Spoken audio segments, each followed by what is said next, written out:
Testing.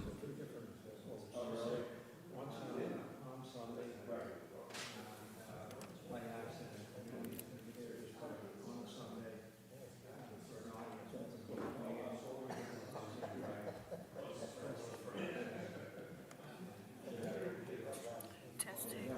Ready. Good job.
All right, folks, the meeting of the Cape May City Planning Board is now in session, and in compliance with the Open Public Meetings Act of 1975, adequate notice of this meeting has been provided.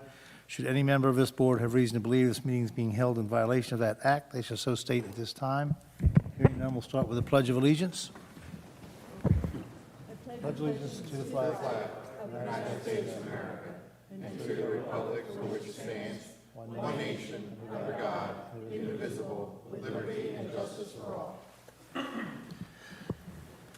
Okay, Karen, we'll start with a roll call. Yes. Mr. Becerre, Here. Mr. Jones, Mr. Riggs? Here. Mr. Crowley? Mr. Gorgone? Yes. Mayor Mullick? Here. Deputy Mayor McDade? Here. Mrs. Reed? Here. Mr. Lundholm? Here. Mr. Bedusis? Here. Mr. Crippen? Here. Thank you. Okay, we have minutes from May 13th meeting for correction or approval. Any corrections? So moved. Second. Gary? Gary seconded. Second. Mr. Gorgone motions, Mr. Bedusis seconds. Mr. Gorgone? Yes. Mayor Mullick? You were absent. Thank you. Deputy Mayor McDade? Abstain. Mrs. Reed? Yes. Mr. Lundholm? Abstain. Mr. Riggs? Abstain. Mr. Bedusis? Yes. Mr. Crippen? Abstain. Mr. Bezare? Yes. Thank you. Okay, the first application is 1842 Investments, Cape May LLC, 409 Elmira Street. Preliminary and final site plan waiver, variance relief.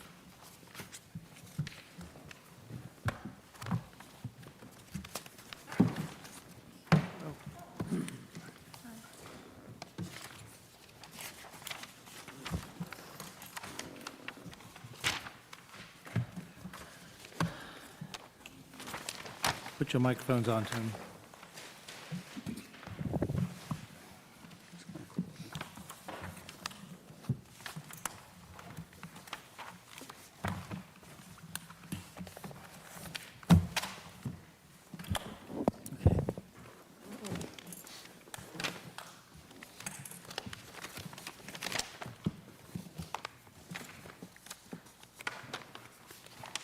Ready when you are. Thank you. Thank you, Mr. Chairman, members of the board. Anthony Monzo from Monzo Candidates Delalos, representing the applicant, 1842 Investments, Cape May LLC. With me are Lou Scheit, who's a professional engineer who drafted the site plan and is going to provide testimony in support of the variances we're requesting. I also have with me Matt Tierney and Michelle Tierney, who are principals of the applicant. And Mr. Tierney will give a brief overview, and they're here to answer any questions as well. Want to swear him in? Yes, I will. Michelle, is that one L or two? We're also going to swear in our board engineers, so I have the professional, the two witnesses, and Mr. Hurlis, please raise your right hand. Do each of you swear or, Michelle, do each of you swear or affirm to tell the truth, the whole truth, and nothing but the truth, so help you God? I do. Okay, so this application is for the property at 409 Elmira Street, which is in the C1 Business District. You may know it as the Depot, formerly the Depot, then Prawn. We were here earlier this year on behalf of the applicant to get an extension of some prior approvals that were granted by this board for the redevelopment of the site for retail space along with residential use on the second and third floors. And we indicated at the time that the applicant would be back to get an approval for a temporary change of use while they are exploring their development opportunities and options with respect to the project. It's a change of use only because it's currently, or at least historically, has been a restaurant. Initially, the Depot was a breakfast and lunch eatery, and then Prawn, for a very short period of time, was a dinner restaurant, and it's been pretty much vacant for maybe 3 or 4 years now. And the prior owner sought approval to redevelop it. That was granted, and 1842 Investments, Cape May, bought it and is now seeking to change the use only from a restaurant open to the public to a private club, kind of like a restaurant that's open to members only.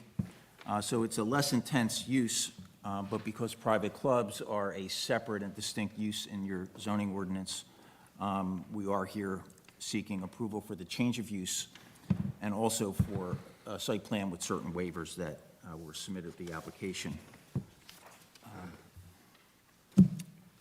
We submitted with our plans a site plan that was prepared by Gibson Associates.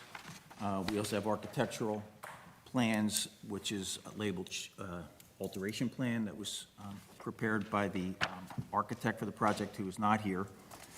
And we also submitted a survey, and I believe some renderings were submitted. They're a little deceiving because they were prepared a while ago when there was outdoor seating that was contemplated as a part of this project. There may be some version of that, and Mr. Tierney can explain it, but right now we are seeking approval for a private club with 21 indoor seats, which triggers the need for 5 parking spaces.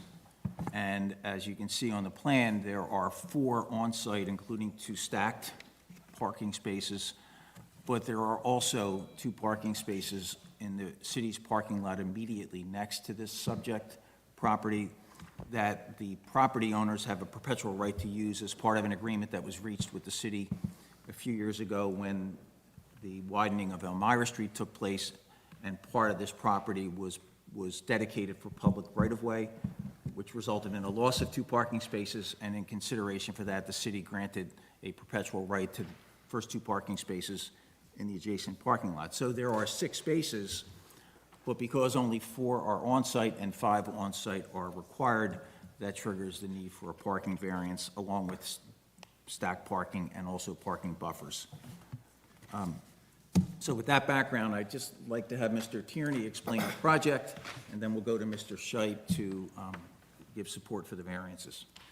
So we were intrigued with the property. Michelle and I bought on Gurney Street 3 years ago. And right around that same time, we created another entity, 1842, in Marlton. And the concept was born out of COVID. It's a membership-based lounge where executives can go and work. For me, selfishly, it was an opportunity for my office being shut down. I could go and work. Coworkers could come in and meet. And it's been born out of that concept.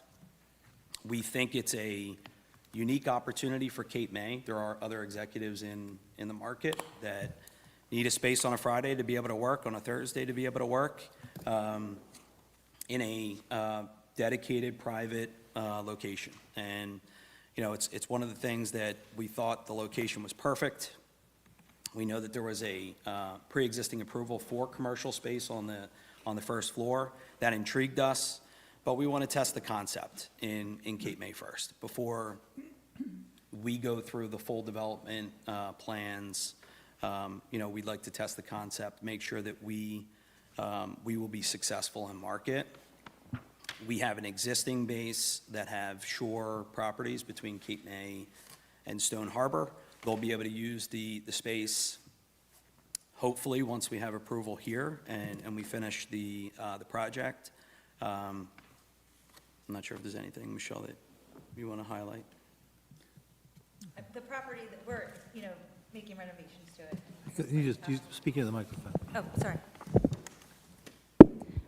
The current renovations that we have been approved for, we've put top-of-the-line, improvements in, so it'll be a very nicely taste Cape May oriented property. Yeah, the reason why it's called 1842, the building, Michelle and I own the building, still own the building in Marlton. It's one of the 10 oldest buildings in Marlton. There's a tombstone on the front that says 1842 and the original builder, and that was the concept. So all of the finishes are set in the 1920s. It's a perfect fit for Cape May. Those people that really value what we love in the city will be built out throughout the property. And you've received conceptual approval, actually final approval from HPC and committee, is that correct? Correct. I know it's a little bit unusual to get final approval before coming to the board, and, to the extent changes are made, they'll go back, but they did some exterior work. They didn't do any site work, but they did some exterior cleanup of the property, so they wanted to make sure the HPC was okay with that before proceeding. So that part of it's done. Some minor interior work was done, but nothing significant until final approval from this board. So with that background, I don't know if you have any questions for Mr. Tierney. We can go right to Mr. Scheit so he can explain the site plan. I have some questions, and it pertains to the use. The board has not seen a lot of these in my tenure as the board engineer or planner. So I would like to just read into the record for the board what the standard is of whether this is a permitted use or not. And this, so the applicant has to meet this. Okay. Before you thing to do, but I'd like to, why don't we have him give a better explanation of what exactly he's doing before you? Okay. What is it that you do in Marlton? Yeah. What's the purpose of that project? It's basically an extended office space. I So, understand, but like, you own it, right? yeah. Okay, So every member would have access to the building. We have 57 members. They go and use the space whenever they'd like. It's kind of like a library atmosphere. You go in, you have a 4-digit code, there's open space seating, you pull up a laptop and you work. and those members pay a fee? Yes, a monthly fee. Okay, but they're not owners? No.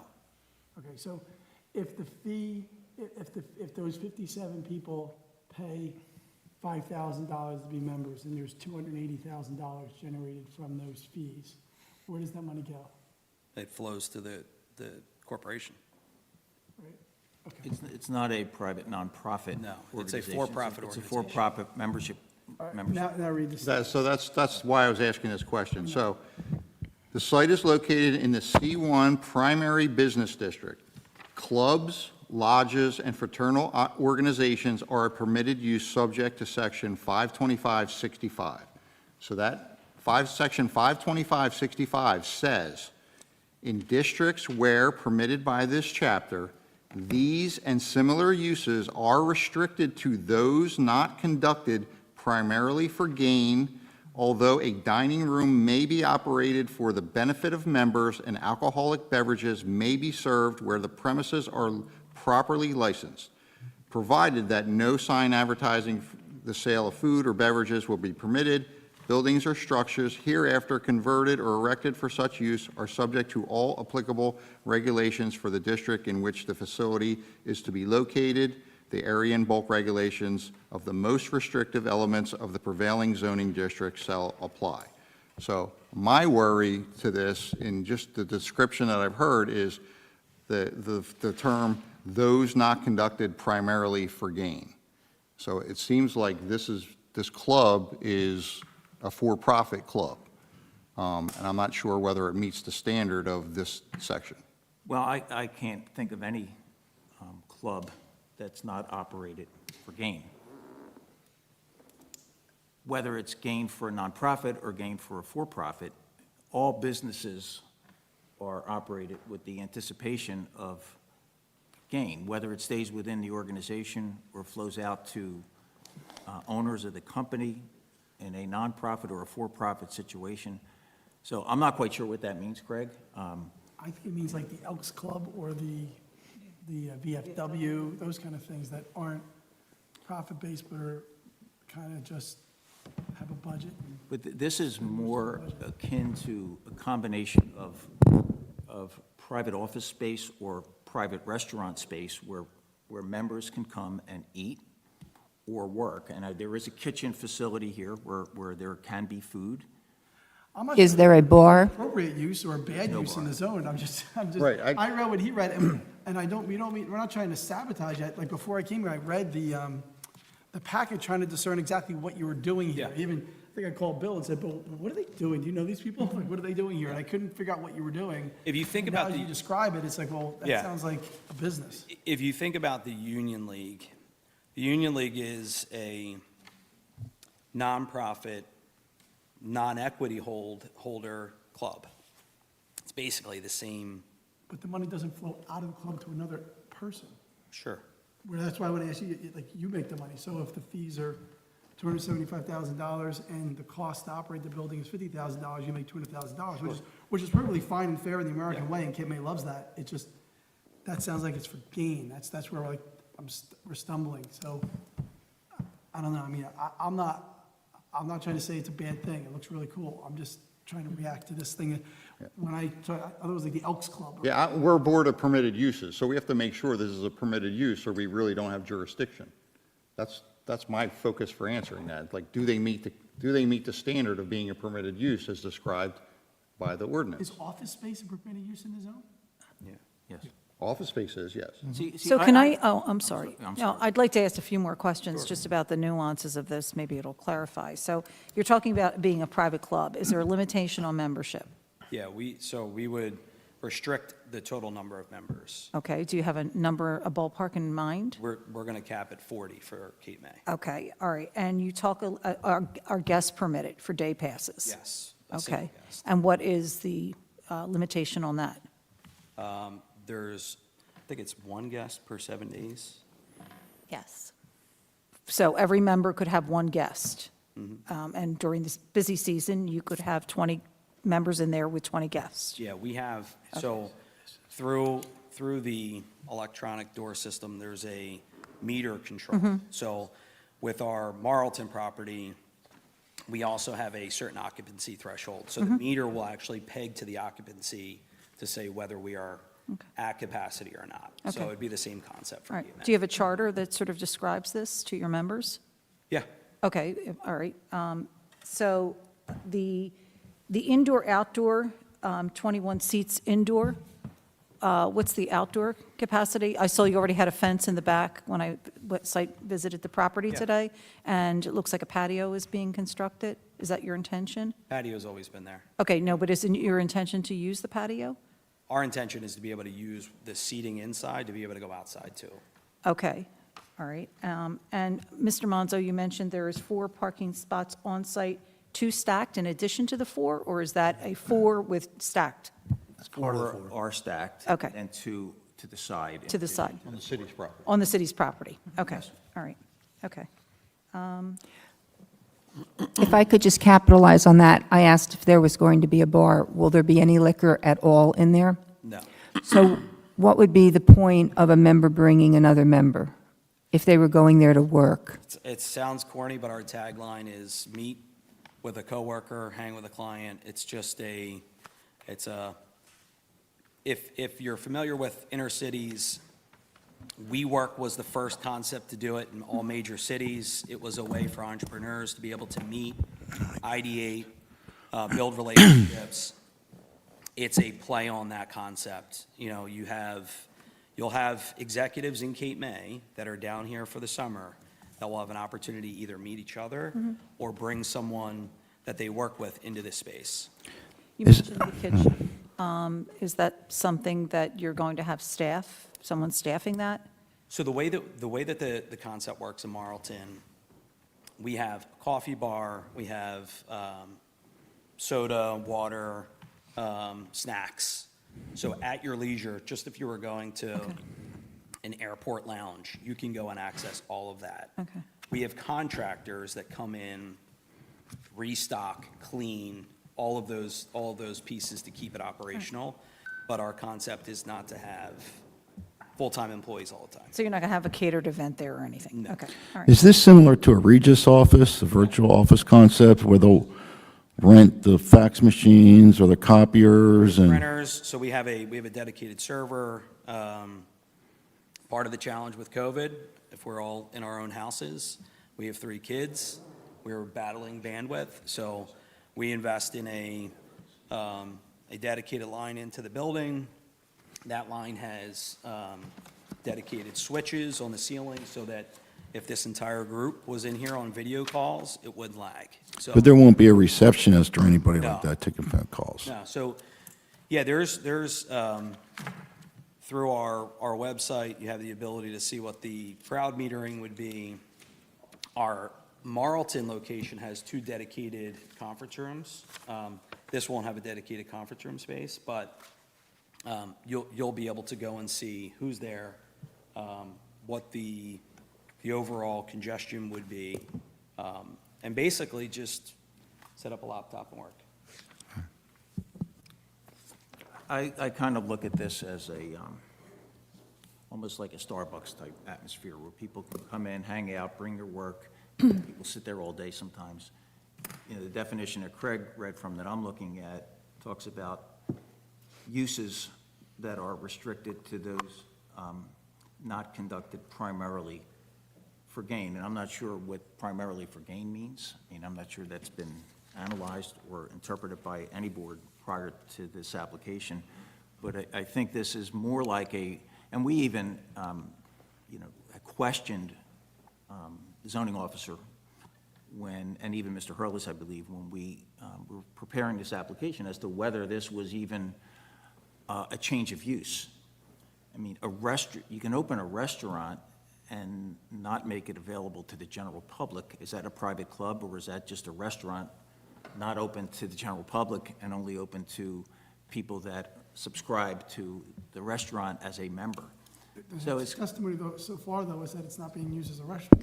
Like, they're not even using the kitchen, as near as I can tell. There could be no kitchen and they could do what they say they're doing, coffee bars, soda, water, snacks, kind of like an airport lounge, that's my notes. yeah, So they don't even need a kitchen.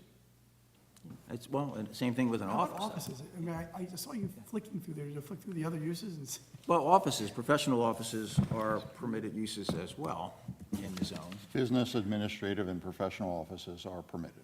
Yes. But you said there's going to be no conference room within the space, right? No dedicated conference room. But the way that it's designed, there's like an alcove to the left. The property's not big. We're not changing the structure of the building. We're trying to use as is.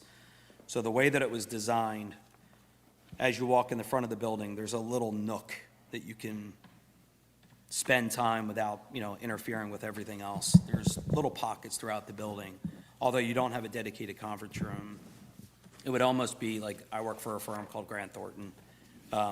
Our entire office space concept is all open space now. So you have stations where people go and collaborate. It's essentially the same theme. Mr. Rosner, I can just tell you from like a zoning perspective, for me personally, I'm not speaking for the board, they do their own thing, but I'd be more comfortable calling this an office and it getting approved than I would creating this concept of social clubs for profit in semi-residential neighborhoods. I mean, because once we do that, then everybody who wants to open a club, they call it a club, God knows what they're doing, they can have unlimited members, and it turns into this thing where we just allow these for-profit clubs all over the zone.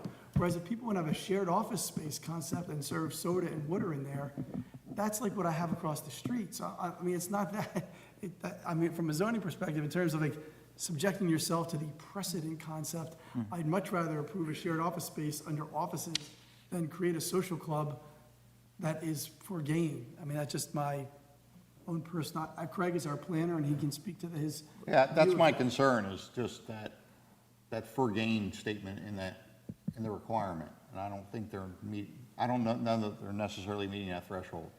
What are your planned hours of operation? Usually between 8 and 8. Okay. But you have a charter for this? Oh, yeah. Okay, all right. And there's a vetting process for members too. right? Sure, 'Cause okay. it's not a, there's not an employee there. Yeah. So actually, Michelle vets every single member. Okay. No, some of that would have been helpful if we had sort of had some of those details, just, because this is an unusual application. So some of that would have been helpful So for are us. you willing to present this as an office? That's fine, and we just want to make sure that the parking based on office use is consistent with what we have for the number of seats. And Well, there's flexibility in the ordinance that allows us to come up with our own standard. And if we have seats in there that, people are going to be sitting, just based on the seats, we're fine with that. I think that's the most appropriate way of dealing with Right. this. Isn't office square footage though? Office is based on square footage. So how's that coming out? It's one It's for probably- every the 200 seats square is- feet. The seat determination is usually more conservative than the square footage is. So Yeah, I would think we would need less parking based on square footage. Yeah, I would- that's what I'm I would saying. think so, too. So I'm happy with counting it, considering the parking calculation under the way that they've done it based on the seat, 1 per 4 seats. And since these are private members that are using it as, let's say, as office space, we believe that stack parking first would not be a problem because everybody would be able to move things around. It's not like a lot of outside customers coming in and trying to figure out how to get their car out. And creating more parking is always better, as far as I'm concerned, to the extent it doesn't create a public safety issue. 600 square feet. It's 600 square feet, so we're looking at three Not three parking spaces It's already existed, for office We have space. one extra. existed with Tom. So, Including the offsite, we have twice as much versus so does this, existing at 0. By presenting this application, does this mean that you are giving up the approvals for the previous? No. No, we don't have to. I mean, Mr. King can, I don't think we abandoned. I hadn't thought about that. Generally, if you come in, if you have an approval and then you come in and you lose on a new application, you don't lose your old approval. I don't know what it means if you get a new approval and then change the use and operate it and then want to go back to the old thing. I haven't thought about that. I have no position on that sitting here now. I'd have to read a book. I don't know. I've never had that. I've had where they've come in and they lose, and you don't lose the old one. But if you get a new approval and start operating it, I don't know what that does to the old approval. I'm not saying it's, I don't know the answer. You know, when I say it, I like to mean it. I don't know. The old approval has 3-year period plus 2 1-year extensions. We received an extension through December 1st of 2026. I'm comfortable if the board wants to include something that says that there's no intention to, you know, whatever the right word, obviate or void your prior approval, whatever that is. If the board's okay with that, I'll put it in the resolution so there's no question. Okay, that's I just fine. don't know the I legal wanted to answer. clear that up. I mean, what the applicant's trying to do is just make some use of a property that's just sitting there getting no use, and, you know, to dress it up, fix it up, and get some Yeah, use out of it. it's an eyesore. You know, it's a benefit to the applicant, it's a benefit to the city as well. I just have a personal comment. I had an office in Maryland, as you all know, Cape Investment Management. When I decided to come to Cape May and start doing business here, I didn't have enough clients to open up an office till 2020 when I purchased a building on Broadway. I think this is an excellent concept and something that will work in Cape May, because there's people like me that want to come down here and start things, yet they don't have the office space, or they just don't want to work out of their homes. So I think it's a great concept. Thank you, Gary. I wasn't asking those questions saying it wasn't a good concept, and I think it fits in the C1 zoning district. Whether it's a permitted use or not is I have to give advice to the board, and we have to fit it into If another we classify it as an office. use. I think so. It also helps that you're not really operating the restaurant. I was thinking of an eating club. Right. That's what I thought you were doing, and that's a very dangerous concept, because that gets into BYOB stuff, and it's like a restaurant, but it's not, and that's a mess. But your concept, as you describe it, sounds like a shared office space with some ancillary food and drink that's not, that's like a machine, you know, like a self-serve stuff, so that's totally different, in my opinion. Hence my comment, why, having had that document, it would have been helpful. Probably would have saved us a lot of questions and time. And just to repeat, the 21 seats inside, you have no seating outside then? Yeah, I think our initial plan was if we had the appropriate parking, we would like to do that, but we're going to make the furniture portable. So if you wanted to go outside, you can bring the chairs outside. There was bench seating that was out front. We've since removed that. So yeah. Yeah, so on this diagram, you have some outside seating, and I see where the stacked parking is. Do you have plans of putting bolsters in there for safety? It's to the right of that, it's on the site plan, the concrete pad to the right of that is where there's a curb cut currently on Elmira, and there's room for 2 cars, actually 4 cars. If you pull them back toward the back of the property, you can fit 2 and 2. Maybe we should let the other professional Right. Okay. give his presentation. That might help out. All right, we'll go to Lou Scheit. And, the board accepts Mr. Scheit as an expert, he's been here before. Yep. Okay. Is this an exhibit or is this part of the application? This is part of the application, this is the site you. plan. Okay. Just mounted it for clarity. So why don't you explain the plan, Mr. Scheit, and then identify the variances, which may not be the same since our last discussion, but. Yeah, we're doing better on parking. I'm pointing to the site. You have to carry a mic, I'm sorry. Thank you. Glad I have 2 hands right here, good. I'm pointing the site, and just a major highlight of the site is that the building that's there will be the building existing and proposed. The impervious surface is exactly the same, existing and proposed. There is a curb cut here.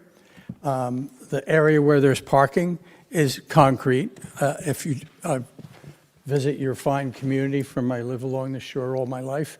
Have visited down here many times. And if I drove past there, it would look like it's been that way, the parking that we have, for a very long period of time. So basically, the site has stayed the same, big picture. There was a shed that's being removed. The awnings that are there, you can see they've been there for a number of years. There's really no change. That's just basically the bigger picture of the site. To the right is 4 parking places. I'll explain that later, but I'm just trying to give a bigger picture so everybody see it and have a general idea of the site. I like to start higher and then zero in on the details. So can you identify the variances? Yes. that are triggered?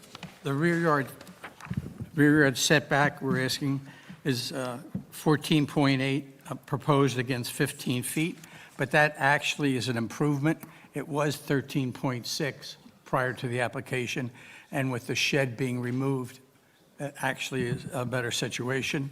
The side setback requirement is 0 or 6. It's peanut butter or peanut butter and jelly. We don't have either. It's 3.5 feet and 1.5 feet to the AC units. There's 2 AC units. But that's a pre-existing condition, so there's really no change. My understanding from all the information I have, the prior approval was a restaurant. There were tables and chairs outside. We're not going to do that. So the existing parking that was available before was 0. And it was a restaurant. And as explained by the use, and I won't revisit that, but I think office is really the closest match to this. It's a shared office. How they share it is this agreement they have, but it's basically shared office space. I, having previously had a national engineering firm, which I sold 12 years ago, we had a corporate headquarters in New Jersey. We had remote offices, but we also did work in about half the country, and we used those type of offices in a number of areas. So it's a concept that certainly does work. The building is there, legally there. It's a very key part of this application. And I think this use, as is described, not open to the general public, is certainly, to me, a less intense use than a restaurant that could be serving 3 meals. Can you elaborate on the parking? Yes.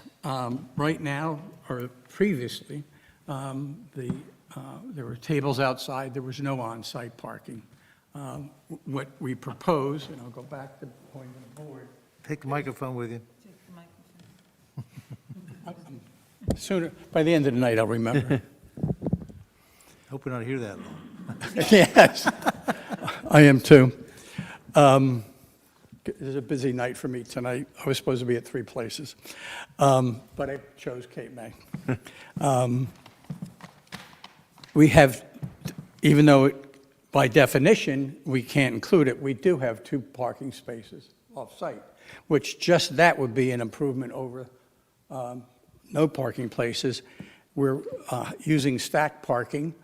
Is that ideal? No, but it's better than no parking, and I do recognize the parking here, and that's why I park at the Presbyterian Church whenever I come down here, other than it's a client.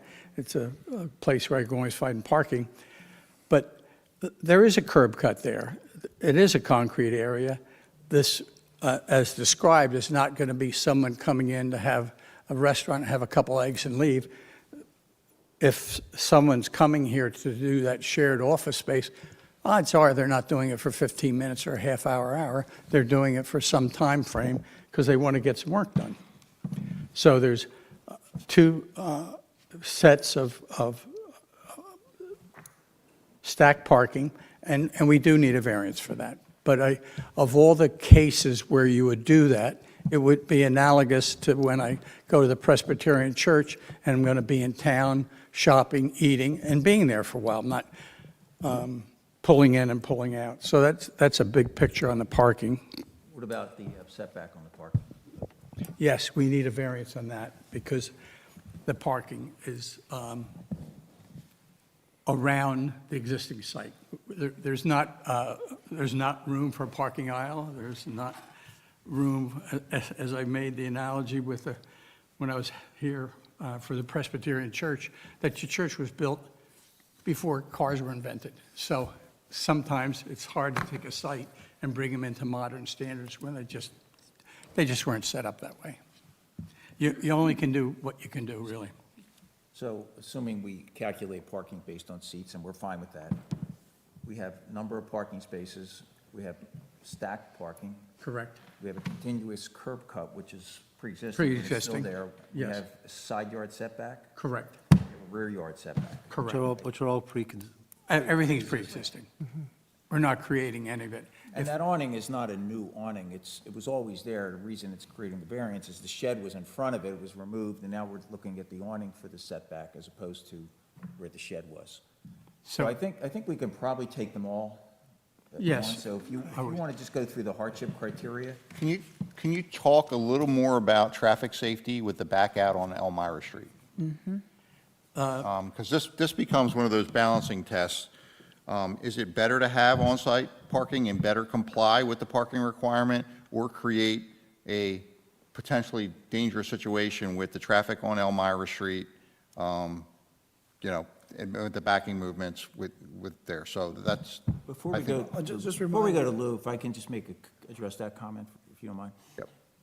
When we were here for the redevelopment of this site, we had a traffic engineer who went through and did the calculation of the traffic that went from the one stop. I was hoping you went there. And there was back out parking for the commercial residential use, and the board was satisfied then. Mr. Scheib can address it as well, but I just wanted to remind the board that this was also discussed previously when the other approval was received. it is for want of a better term, a balancing act. I just backed out of that site, and I have pulled up there and backed out, and as many of us have backed out. I'm not here, I've not done a traffic study. I have driven up and down that road to there and to some projects in West Cape May, and there is traffic there, and as anybody, when you're backing up, you have to look. There is a traffic light there, which is a plus. The site triangles are fairly good considering the density of the area in general and the age of the area. As I mentioned, the Presbyterian Church was a great example when I testified, trying to make the parking meet the standards of a building that pre-existed cars being invented. So it kind of puts it in perspective. My recollection of the testimony was that the traffic generally gets to that point of Elmira at the intersection before the light and tries to dodge the light left or right, and that a smaller amount of traffic goes down all the way to the light past this building. And I think the board at that time kind of adopted that concept and approved the back-out parking somewhat based on that analysis. And also the cars were at a lower speed because there was a And there was traffic a signal. stop sign at the other end Yeah. and one on the other. That's what I'm not testifying to, I'm saying, Right. that's my recollection of the testimony of why it was approved in that instance. And the back-out parking, even if we didn't have the stacked, we'd still be backing out. There is not room to have, a drive aisle and parking. It's just, There's no turnaround. there's no turnaround. There's And just, we did submit the resolution from that hearing, so that is part of the record, so Okay. there's justification. There are some members that weren't here. I was hoping you just refreshed their memory as to what the justifications were. The board found that testimony credible when they last granted this back-out parking for a previous site plan at this exact site. They cited the fact that it is a signalized intersection at Elmira and Lafayette that fragments the traffic. It provides gaps in the traffic and opportunities to back out. There is 120 feet from this driveway to that intersection, which is sufficient distance to provide gaps and allow for that room. And this proposed use, in my opinion, is less intensive than what we approved before. Thank you. yes, next. Well, any other questions? Because I was going to have Mr. Scheib go through the hardship criteria, and then testimony regarding these variances in connection with that.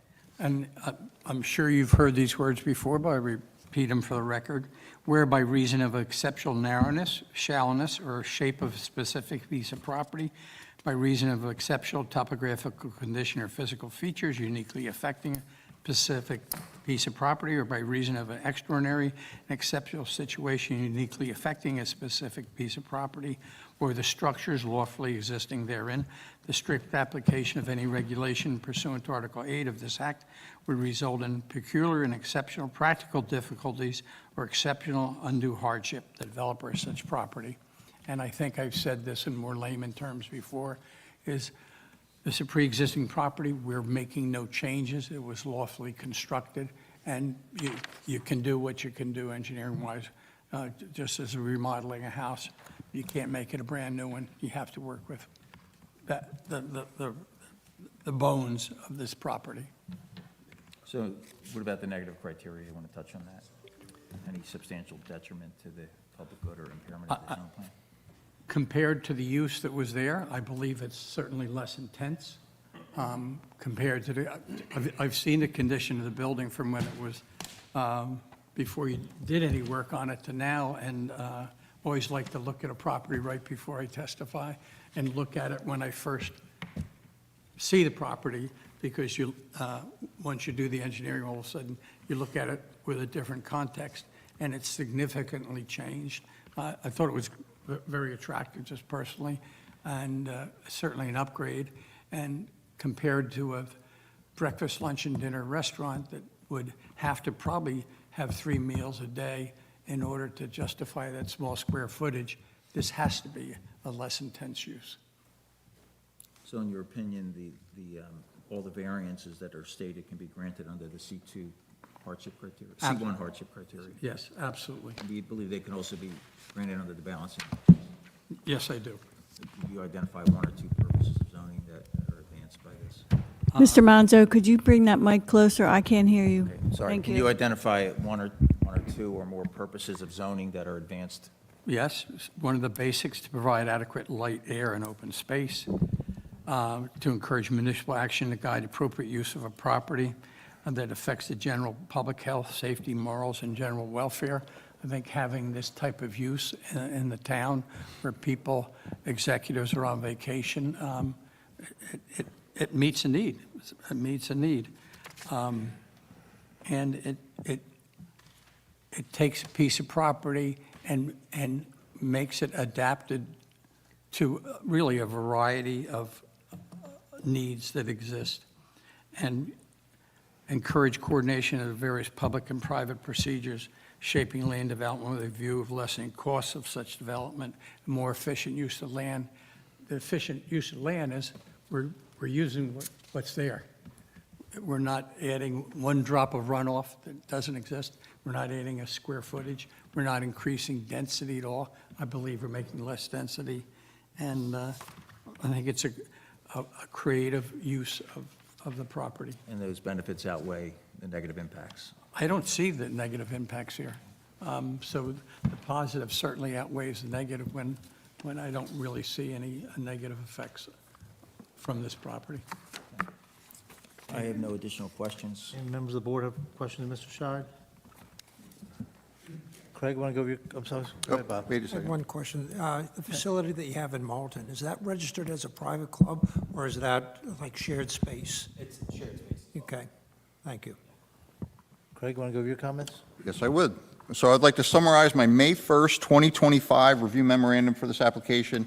This is a project located at 409 Elmira Street, which is in the C1 Primary Business District. This is an application for site plan, both preliminary and final, with a waiver of site plan requirements, as well as the associated variances that were described to you tonight. This application was filed as a proposed private club, but I think through our discussion, we've figured that it is a professional office that will operate under this membership format that was described by the applicant. The proposed renovations include 21 seats indicated indoors. There was a description by Matt Okay, got it. Mr. Tierney. That said that there was, that was kind of a flex seating arrangement, so you could bring seats in or out. So is it my understanding that at no point will the site exceed 21 seats? That's correct. Inside or out? Okay, so we're having that flex seating where there is a maximum of 21 seats will be provided, whether they're inside or out is weather dependent.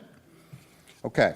With regards to the checklist requirements, they asked for waivers from items 19, 26, and 33 from the C and D variance checklist. I supported all of those waivers. They've also asked for waivers from the site plan requirements. I believe they've given you sufficient information in order for you to make an informed decision tonight, so therefore I did support the waiver of those requirements and recommended deeming the application complete.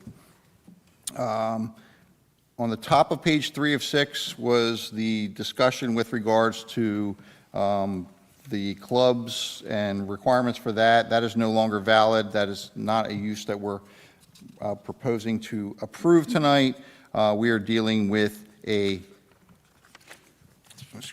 office, which is a permitted use in the C1 business district, and that is permitted in accordance with section 522-22A1E. The variances that are necessary tonight is for rear yard setback. That is to the canopy measurement of 14.8 feet, where 15 foot is the required rear yard setback. Side yard setback in the zone says if you have a side yard, it has to be 6 foot. If you don't, it's 0 foot. That's made for the mall, where the buildings are side by side and touching each other. So in this case, we have a 6 foot setback requirement. 3.5 feet is proposed on the one side. That is a non-conforming situation. It is an existing non-conforming situation with a change of use. The proposed parking, so there's a requirement of 1 space per 4 seats. For the 21 seats, requires 5 parking spaces. Where 1 exists, or I'm sorry, that's an I, sorry. My eyes are failing me. There's 0 spaces, according to the testimony, there's 0 spaces existing. 4 spaces are proposed. They are stacked. There's an extended curb cut, and those parking spaces are proposed in the side yard setback, all of which require variances. It should be noted that there are an additional 2 spaces there that are existing, and the applicant has use of with regards to the city agreement and on the city-owned lot that is next door. So there's a functioning 6 spaces. Only 4 spaces are provided on site where 5 are required. So that's a summary of the variances that you're approving. On page 5 of 6 are my general review comments, which should be conditions of approval, should the board vote that way. Under item number 1, I pointed out that they're proposing parking in the front yard, and the HPC has not been too receptive to that recently, and I wanted to guide the applicant just to make sure that they flesh that out. But I received a conditional, evidence of conditional approval. Did you get final approval? I thought I heard you say that. You did. Okay, because what was proposed or presented in our package was conceptual approval dated 4/8/2025. I just want to. You checked off conceptual, but it looks like they gave the in review Final. approval. That's what it looks like. Well, we're going to require final approval as a Okay. condition of approval anyway, so if you got it, you got it. If you don't, you got to get it. Okay, so one is an advisory statement. I just wanted to make sure that they knew that they had to get the HPC approval. Items 2 and 3 are our standard requirements to address stormwater and grading improvements on the lot. Should the improvements change stormwater runoff patterns, we would require a grading and drainage plan, and they have to conform with Chapter 525, the minimum stormwater management and grading requirements, both during construction and after construction. Those should be conditions of approval. 4 is our standard condition that we evaluate the sidewalk condition after or prior to the issuance of a certificate of occupancy, and any damaged sidewalk should be replaced to the satisfaction of the board engineer. We recommended compliance with all of the department reviews. The police department forwarded a recommendation for approval dated 5/19/2025. Public Works Department recommended approval with the following conditions, that there's no additional curb cuts until December 20th, 2025. I believe the road's under moratorium since it was recently improved. I don't think there's any improvements that are proposed to that existing curb cut. No, there's not. Okay, so that's not an issue. Environmental Commission recommended approval with no comments dated 5/26/25. Did I say fire? No. Fire Department recommended approval with no conditions dated 5/22/25. Shade Tree Commission recommended approval with the following conditions: that any existing trees not in the way of construction are to be preserved and protected according to the new shade tree ordinance. If there are any trees removed, the new tree is to be replanted in its place. You accept, is that acceptable? Yeah, there are no trees there. I didn't think there was any impacted, but we just want to verify. So that was dated May 23rd, 2025. So that was that. 6, the applicant is required to furnish the inspection escrow, and the certificate of occupancy issuance is not issued until the acceptance of improvements is made, and that those improvements are certified, that they meet the conditions of the board's approval. 7 is another statement of that, providing the performance guarantee and inspection escrows as required. 8 is standard compliance with any and all other state, county, and local approvals. 9 is the HPC approval that was just discussed. 10 is compliance with the requirements of any and all affordable housing requirements. And 11, should the board grant approval, the applicant is required to revise the plans consistent with the board's approval and submit the requisite number of sets to the board engineer for review and approval. Any questions that the board has? Is there a maximum occupancy for people in that space? 21. 21. There's 21 seats, but they could bring a guest. A seat doesn't mean that there wouldn't be another person. Well, the What's the fire code? code can, yeah, be a It's code, can there limited be an to occupancy? seats, so I wasn't concerned about guests. Okay. If there's no seats, they're going to turn around. Mr. King, can we, as we go through this, is one of the conditions could be that we receive the charter document? So since we're changing use here to an office space from the original application, just to understand and have something for the record that describes what their business model Yeah, is? there should be as a condition of approval, we're going to request that you submit a business model consistent with your representations tonight. Among them are that you're not serving food, but rather it's self-serve snacks and coffee. There's a limit on the number of members. Your hours are generally 8 to 8. There's, guests are permitted on a limited basis, There's a statement that there is no liquor. no liquor. Yeah, Okay? we don't serve any liquor. So we're going to ask you to submit a business plan, usually that through Mr. Monzo. He can send it to Craig and I. We'll look at it. If we see something that's outrageously different, we'll let you know. Otherwise, we're going to incorporate it into the resolution. Okay? I have a question. When you changed it to office space, didn't that change the parking? Are my notes wrong? It did, but it required. You're less not changing it, It required less parking. They agreed to go with it. but you're just leaving the chart the same? No, Mr. Harless is going to submit me a new chart with the new use and the different parking, and I'll incorporate that into the resolution. Yeah, the ordinance allows the planning board the flexibility, and this really is not a normal business use. It's a little different model. So in this case, I think the board is happy seeing that the parking generation is based on the number of seats. And that is a standard that we already have in there. That's a standard that was for a restaurant, it's for a club, it's for public assembly. So Well, Craig, I mean, I believe it's more conservative. yeah, I normally would edit your chart, but like it says private club with 2,400 seats, one seat per person. Would you mind just No, I will redoing fix it that. in whatever your form is, and I'll put that into the resolution? Yes. Mr. King uses my review memos as the basis of his resolution. We don't sneak up on you here. Whatever you got in your engineer letter is pretty much what ends up in your resolution. I So hear you. That's how it works. Any other questions? So the bulk parking that we have on the plan is as The it's. 21 spaces is what I will have in my, yeah, but I will change the use that's stated in my report. Okay. Unless anybody has any questions, we can get a motion. Can we open to the public? I'm sorry, anybody in public care to comment on the application? Public portion's closed. Bob? Okay, I'll make the motion.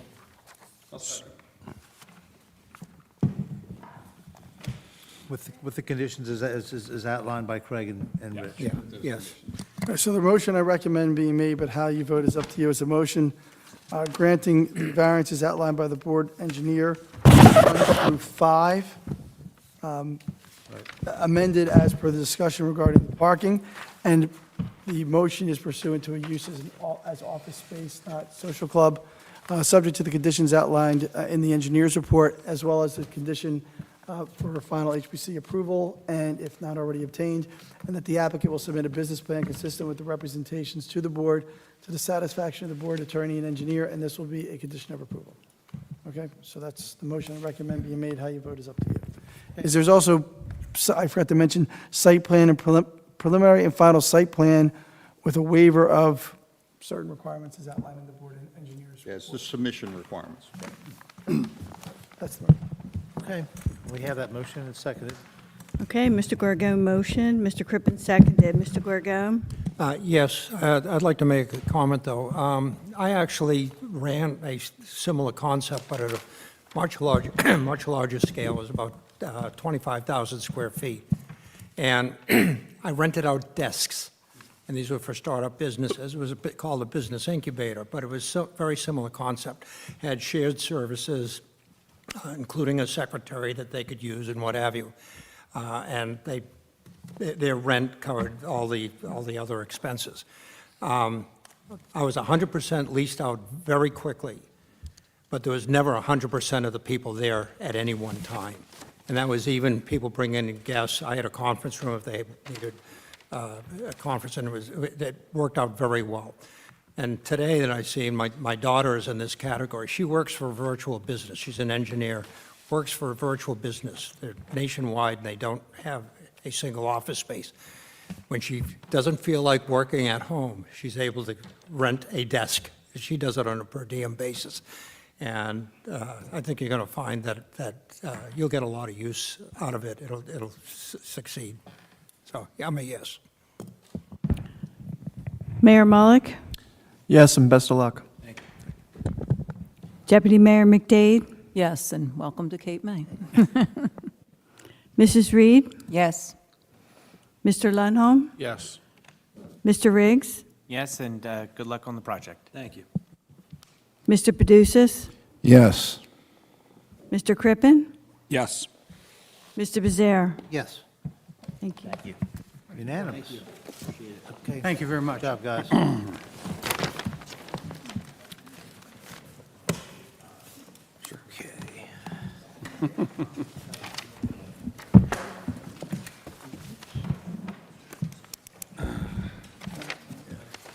Yeah, well.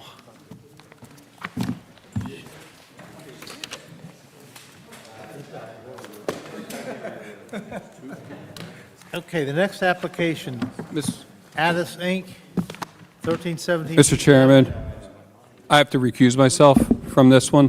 Block 1146, lots 6 through 24. The first application is for preliminary and final site plan waiver, variance relief, hardship, and substantial benefit. And Mr. Crippen is excusing himself. His wife apparently works for the attorney's office. I know her very well. I see her every day. Thanks, Dennis. So, good evening, Chairman, Mayor, Deputy Mayor, members of the board. For the record, my name is Keith Davis. I'm an attorney at Niemed Davis & Goldstein, and I'm here on behalf of Addis Inc. I'm joined by George Andy, President and CEO of that entity. This is the first of two applications before you this evening related to the Lemaire Beachfront Resort, 1317 Beach Avenue, Block 1146, Lots 6 through 24. As you know, we were here last year, and we're fortunate enough to receive preliminary and final major site plan approval for a new banquet facility at the hotel and replacement of existing hotel rooms, which I think is a testament to the success of the Lemaire operation. We're here today to seek approval on a seasonal basis for outdoor seating as part of the dining operation of Lemaire. We're not going to increase the number of seats in the dining operation. We're merely going to move 24 seats in total from inside the existing restaurant and locate them outdoors along beach. We don't think this is going to add to any traffic impacts because we're not adding to the number of seats. There are also proposed 4 outdoor pool cabanas that we're proposing as well. We don't consider this to be development. It's temporary in nature, and we believe outdoor dining is now very much an encouraged use. In our submission, we cited to some bipartisan legislation that was recently enacted into law, signed into law by the governor, that codified all those COVID allowances for outdoor seating to allow restaurants to remain open, to make that permanent. Even within, and we're not proposing it here, but even within public rights-of-way, sidewalks, streets, and the like, that legislation allows for it. But it's certainly, particularly for liquor licensed establishments such as this one, it encourages outdoor dining, which we think is a benefit to the tourist economy here in the city of Cape May. So we are here for preliminary and final major site plan waiver because the impacts are very minimal. We don't think a site plan site plan is warranted in this instance. There are 2 variances that are triggered, one for building setback and one for parking, which is an existing non-conforming condition that, again, we submit we're not exacerbating in any way. We've provided the required public notice. I have 2 witnesses, Mr. Andy and our project architect, Mr. McLeese. With your permission, I'd like to have them sworn in. Mr. McLeese, Mr. Andy, our board engineer remains sworn in. Do each of you swear or affirm to tell the truth, the whole truth, and nothing but the truth, so help you God? I do. I do. George, can you just confirm for the record what your relationship is to Addis Inc.? Managing partner, manager, been there long time. I'm 38, been there since I was probably 8 years old, so. Sure. And can you describe the concept that I talked about in my opening about the outdoor seating that you want to provide at La Mer? Sure. So we spent a considerable amount of money and time developing since COVID.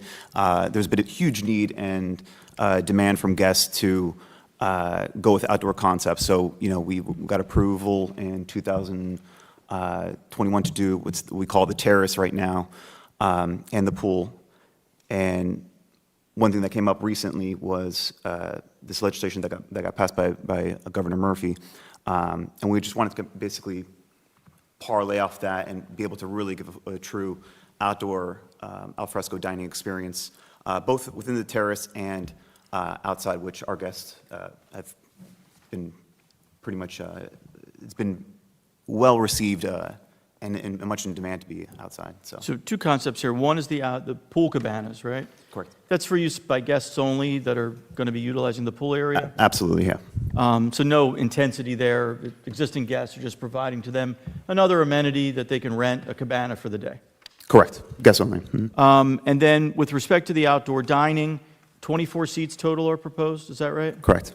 And you're going to take seats from the existing restaurant indoors, and you're going to essentially move them so that they're outside on a seasonal basis? Correct. Net neutral. We're not trying to add more. We're not trying to increase capacity in any way. It's more of just kind of reshuffling what's already approved, and we're putting them outside on pavers. And with these improvements that you're proposing, do you believe there will be any adverse parking impacts as a result of moving the seating from indoors to outdoors? No. And as you indicated, there is state legislation that encourages outdoor dining. Do you believe that this will be an amenity that will assist La Mer in your overall operations? Absolutely, yes. That's all I have for Mr. Andy. Any questions? You did do this during COVID already. Am I correct in saying that? No, so we had a tent during COVID. We had a smaller parcel that we kind of put a tent over that was just temporary. But that's what I mean. You had temporary outdoor seating already during COVID, correct? I thought you did. No. We had a much smaller scale than we have currently. Okay. Yeah. Okay. So during COVID, it was like, I don't know, 20, 30 chairs, something like that. Okay. Now it's a lot. Okay. Thank Thank more. you. You mentioned that you were going to be adding a temporary paver. Can you just describe that a little bit? How is it temporary or? Sure. Just similar to, so we're temporary in the sense of timing, so it's not going to be set it and forget it. It's Okay. only going to be during the peak time. Winter time, we take it back up. You'll take and it back basically we'll resod it. And that's to avoid muddiness and, Right. protecting your guests and not be traipsing through sod. Exactly. If you don't put pavers right now, what happens is it just turns into mud and. you Sure, get, okay. just- What kind of material? I'm just curious that it's temporary. It would be pervious. Okay. So river rains, it comes right through, similar Okay. to what we see on residential Okay. driveways. And All right, thank you. What kind of material is it? Pervious pavers? Pervious pavers, yeah. So for, It's basically, it's a concrete paver, but Okay, it okay. has the ability to allow a certain amount of water pass through and recharge into the soil. The time frame for doing this, is it sort of Memorial Day to Labor Day for? exactly, it would follow the season, basically. Okay, Yeah. So all right. Memorial Day, Labor Day, maybe a little bit more on that, but we definitely wouldn't be there for more than 6 months. Yeah, I'm just trying to figure out what the time frame is. Okay, all right, thanks. Okay. I have a few questions, if I may ask them. You were here February, I think, 14th, 2023, when you asked to take your breakfast area that was outside and enclose it and move your pool and make an area where just sitting and maybe some yard games would be played. Am I correct? Correct, yes. Okay, so when that project was done, at that meeting, I questioned about the seating, and you said there would be no increase in seating capacity. And yet, when I went there afterwards, there was an increase, that you did not remain at the 146 seats. The bar was supposed to remain the same amount of seating, and you added seats to the new bar that you put out. So now I'm coming to the point of that staging area where there was supposed to be, and we questioned you, no outdoor events. And I myself witnessed a tent and a wedding and music on that area. Did you get permission from the city for that?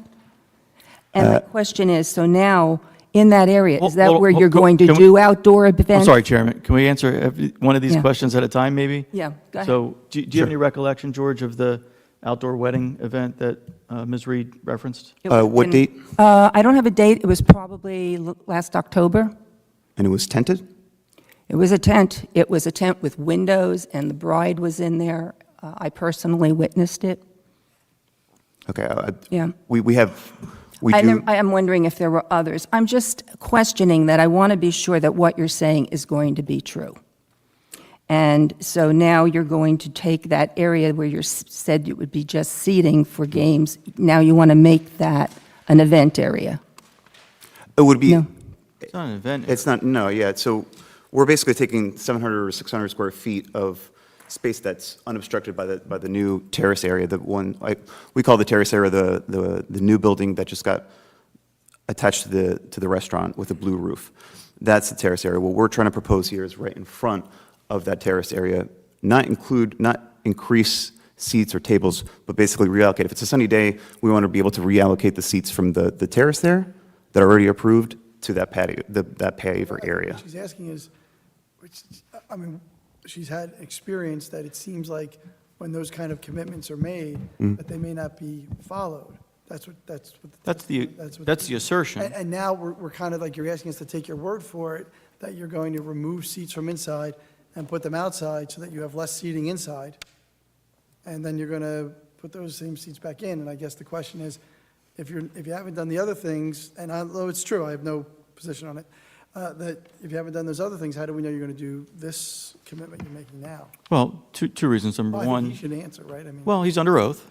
I just want to, remind board members, so he is providing sworn testimony this evening. If there's an issue with the seat count, go out and we can count the number of seats to make sure it's consistent with the prior approval and the representations that were made, and if not, then it's a violation of the site plan approval. So And it's you're something not that can aware be of the addressed. event that I'm speaking of, or other events that I'm might not, have been there? I don't recall, no, I don't. But anytime there's a tent that we have to put up there for anything, I mean, there is a permit. I can guarantee you we don't. That's exactly why I was asking, yeah. Yeah, I can guarantee you we never exceed, or out of all the years we've had it, we haven't used all of our tenant permits. We're allowed 3 as of right, and then 3 for if it's foundations or if it's, nonprofits, but we've never But I even thought gone we to that. didn't give permission to use that area for a tent event. I thought we gave the approval for you just to move. Am I wrong on that? No, the properties are allowed to, C3 zones are allowed to have tents and apply for them. You're allowed to do events. Yeah. But we questioned that at that time, that it would not be used for events. Permanently adding seats that were not approved. I mean, the bigger motels, Congress Hall does it all the time, put seats out in the front lawn. The question, as I understand it, is you are allowed to do it unless you commit to not doing it, and then you can't do it. So we got to figure out if they could or Yeah. couldn't. I think this is the 2021 approval, not 2023. And that's before the time in which I had the pleasure of representing Addis. So I'm not sure of the representation that you're referring to. We can certainly make a commitment now that whatever those plans showed in 2021 in terms of the overall seat count will be adhered to. And to the extent tents are going to be provided on an interim basis, all permits will be secured before they're erected. Yeah, and if there's not confusion, but underneath where the restaurant is, those are, that's dining seat. Where the open lawn space is, that's just strictly for guests. I mean, we don't have any dining there. That's for, people want to go out there, read a book and relax. So Right, it's two between the different- restaurant and the pool area. Correct, where yeah. you moved it. Yeah. And that's where this tent was and the wedding taking place. And I can remember at that event, at that meeting that I'm speaking of, we questioned you and we said we did not want any events going on there. So, on that particular portion of the land. Try to close it, because I want to close it. Sure. So, all right, the testimony at present is that they had events, they had tents, and that they had permits. The question before us is whether or not that violated, not some prior conversation, whether it violates a prior resolution. We're supposed to have all the prior resolutions in our packet. I can't find it in there. So nothing we do here today revises any prior restriction on that. So if that was restricted in some prior resolution, the board's not removing that. If that restriction doesn't exist, then you're allowed to conduct yourself as would anybody else who applies for a permit that can do it in that area. Okay? It's not before the board. I mean, What's that? this issue is not before, it was raised in terms of That's it. If there's a challenging. resolution out there that yeah. says you can't do this, We we're not understand. changing that tonight, but I have no idea if there is or there isn't. I think So, we've but said that. tonight, we're just approving, if they approve it, outdoor seats moving from inside to outside. Correct. We're not changing what you can or can't do under the prior resolution in terms of that, Correct. And that's the 21 approval and the 23 approval. okay? Thank you. That just reconciles. I think it makes everybody semi-happy. Yeah. We're just, No, absolutely. all right. Any other questions operationally? Okay, just have a few questions for Mr. McLeese. I know he's brought, is this part of the plan submission? It is. A1.00.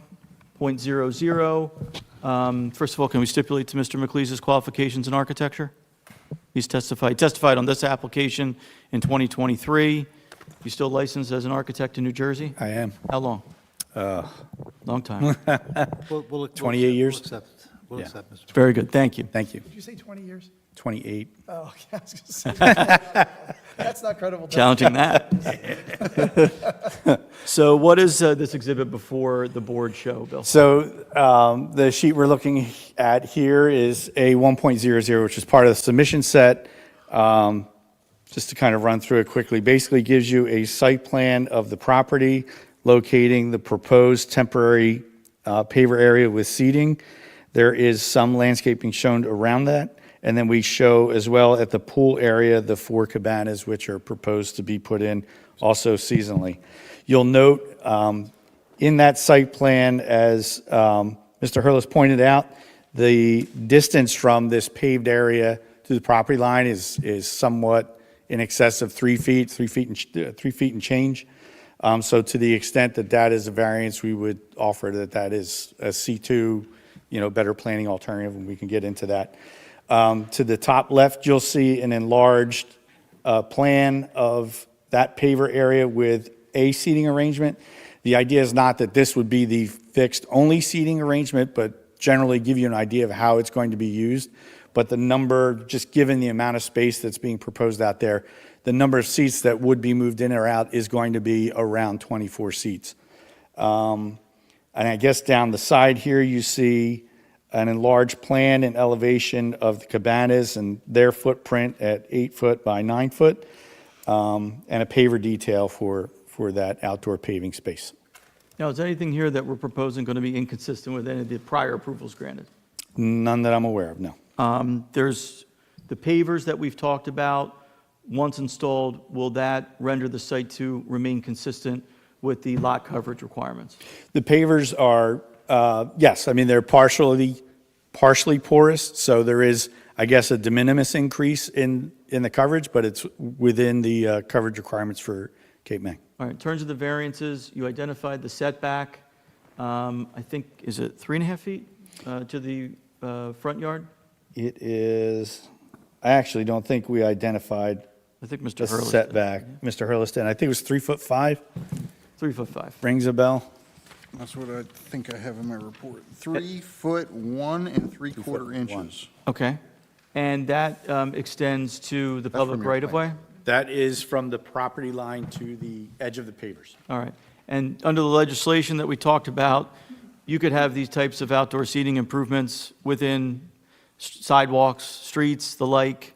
As a result of that, do you think there would be any negative impact associated with establishing the seating in the front yard where it is being proposed? No, I do not. Is it still providing light, air, and open space because there's no structure that's being proposed? That's correct.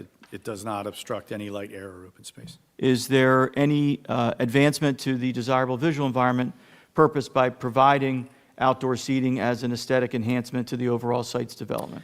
I would offer that it is an aesthetic enhancement. I think it helps, it improves the guest experience at La Mer, and I think it also improves the street appearance of La Mer from the sidewalk because you create a layering of spaces rather than just the wall of the terrace building that we're calling it, the most recent addition to the restaurant.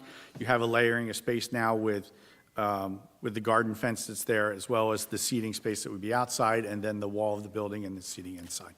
And then another purpose is to provide sufficient space in appropriate locations for a variety of land uses. Is it customary to have outdoor al fresco dining associated with a restaurant? Yes, absolutely. And again, do you believe there's any negative impact to the zone plan or to the public good if that variance were granted? I do not. The second variance is the parking.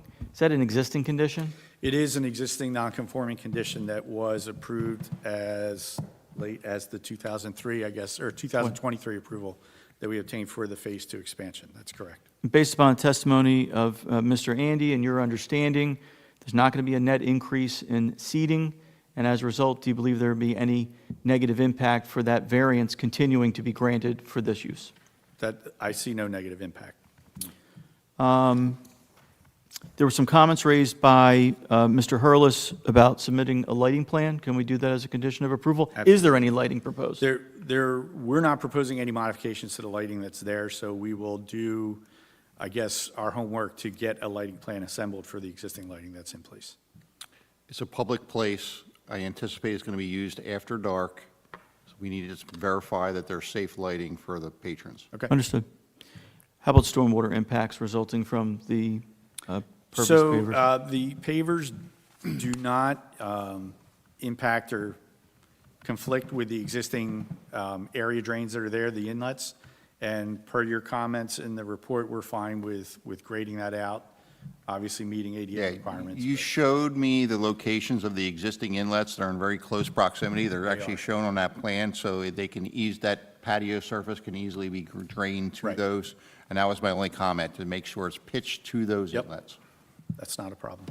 And the other comments raised by Mr. Hurlis in his memo, can we agree to as a condition of any approval granted? Yes, I had no issue with the report. I thought that was, thought we were able to accommodate all of that. Any questions for Mr. McLeese? I have one question. I'm not sure who can answer it, but in reviewing a lot of these, it seems like a lot of the proposals sort of are incorporating portable fire pits at some point. Is that anticipated here? If it is, it should be put on a record so it doesn't create an issue later. Understood. But in our definition of structure is very liberal. So I incorporated this whole patio as the structure. So I'm not saying that's going to create any, but for the record, if you're proposing it, it should be included on the plan that it could be fire pits. What's your expectation? Well, the seasonal ones where you can, like the mobile ones that you can put out there, I mean, we'd like to have some flexibility there. It's like the high Let's say- tops that, Yeah, these that are pretty industry norm that you see. Tabletop ones? Fire table or The fire or the table. patio? I think we're heaters? thinking about heaters versus Yeah. fire pits, so what are we going to incorporate? Both? I would say both, yeah, because realistically, it's not like we're trying to do a permanent structure there. It's, Right. whatever, that could be approved, commercial, it's commercially approved. You see them kind of all over the place that are, mobile. Right. We just wanted to know Yes, whether yeah, they're. yeah. Thank But you. both heater and fire. And I would just like to clarify, if you were asking about the June application of last year, that is where we had where we were not going to operate the property for any weddings. That was from mid-June to Labor Day, but that was not this application that we're talking about. It's the other one for the event center, which is not the pool and terrace. Yeah, it wasn't the event center, sir. It was when you were getting permission to move the pool and extend your building and put in that second bar that you have. And I don't think there was any testimony that would We're going to forbade find it. out. Okay. We're going All to right. find out. We write these things down. because you made you made the grass space there. Yeah. Yeah, it was a little bit of robbing Paul to pay Peter, but it wasn't that much more space that we were kind of allocating. We were basically reallocating dead space to the middle area there, but it wasn't, Okay. we'll do some digging, but I don't. We'll look at it. That's fine. That's all I have by way of presentation, Chairman. Anybody have any questions of the applicant? No? Craig, you want to give your comments? I'm Just- sorry. Just a quick question for the applicant. So the applicant just wrapped up, I think what they called Phase 1 improvements, which was the expansion of the restaurant area over the outdoor patio, as well as the reconfiguration of the pool. So that project is done and was accepted, so that is done. The board has subsequently approved the event space, is that what you're calling it? In the Are you hotel still rooms. contemplating doing that? Very much so. Okay, so do we have a forecast of when that? So one of the neighbors across the street maintains he has light air easement rights on the property in question. There is litigation pending in Superior Court to have, the court rule as a matter of law that, from our perspective, is of no force and effect and doesn't impair the ability to develop the project. Obviously, the owner across the street, for the moment, is stating otherwise. We are going on June 10th to a mediation in Superior Court with the hope that this can be resolved amicably. But until that litigation is resolved, this construction for Phase 2 will not commence. Okay. So That's the reason why I just wanted- it hasn't started. There's some new members here, but the board has approved substantial improvements to that event space, and so they're contemplating doing that in the future. Okay. All right. If it's okay, I'll just summarize my May 6, 2025 review. This is a application for site plan preliminary and final. They are also asking for a waiver of the submission requirements. There are some variances that are associated with this, but this is a proposed outdoor proposed seasonal outdoor patio seating area and cabanas. It consists of 4 new 8-by-9-foot cabanas, which are proposed on the existing pool deck, as well as the construction of a 750-square-foot temporary patio and outdoor dining area. There are proposed 24 outdoor seats, and they are asking to approve this under that flexible seating, where at no point will the total number of seats exceed, what's the number? 146. 146, there it is, yep, thank you. Okay, so on the checklist requirements, there's one waiver that they asked for, is to provide the entire plans of all the building. There's no changes to that, so therefore I supported that waiver and recommended deeming this application complete. They also asked for a waiver from all of the submission requirements of site plan. The only ones that I asked for are detailed in my report. We already talked about one, a lighting plan, just to verify safety. So therefore, we did recommend deeming it complete. We talked about the two variances that are required. So whenever there's a reconfiguration or reconsideration of the site plan, the ordinance tells us to reconsider the parking. This does not change the existing parking. The parking variance, a parking variance was already granted. The requirement for this site as it exists with this, including this new proposal, is 277 spaces. There's 182 spaces on site. That is an existing condition. It's not being worsened. I don't think it's being intensified by this development, and therefore I believe the board can grant that parking variance. With regards to the building setbacks for Beach Avenue, once again, this patio is a structure and it is proposed within the front yard setback. The setback requirements from Beach Avenue is 20 feet, 3 foot, 1 3/4 inches is the measurement from the right-of-way to the nearest face of that structure. So that's the setback variance that's necessary. And you heard testimony from the applicant in support of that. I'll roll on to page 6 of 7 under my general review comments. These should all be conditions of approval. One I already discussed, and we just asked for them to grade the patio to the adjacent yard inlets that are in close proximity. Items 2 is our standard requirement that they have to post the inspection escrow, and their CO is tied to an acceptance of the improvements. Item number 3 is compliance with the recommendations of the fire department, police department, all the other reports, and I'll detail those. Environmental Commission recommended approval dated 5/26/25 with no comments. Fire Department recommended approval with no comments 5/22/25. Police Department recommended approval with no comments 5/16/2025. Public Works recommended approval with no comments 5/19/25. Shade Tree, and I have a copy that I have a hard time reading, so I'm going to go right to this one. Recommended approval with the following conditions. There appears that no trees are affected with this temporary dining feature. However, as it appears, several beach grasses will be removed, and these plants are essential to the ecosystem. We recommend planting at least one indigenous tree to offset. Yeah, we read that. What we'd like to do is work with you to identify some other locations on site to replace the beach grass to the extent it's Is been that- disturbed. I didn't see where the, We didn't either. okay. Maybe this is something that was removed several years ago. We're not sure what Okay. that's referring to, but We will work on a replacement plan if it's satisfactory to the board. just not trees, just beach grass. is Understood. What was there previously.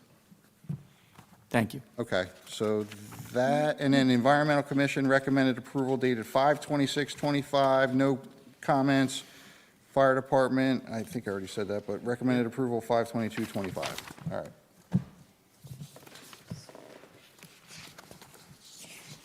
Where am I at here?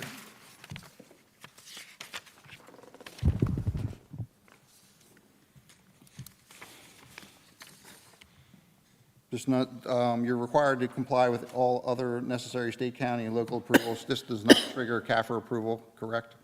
Correct.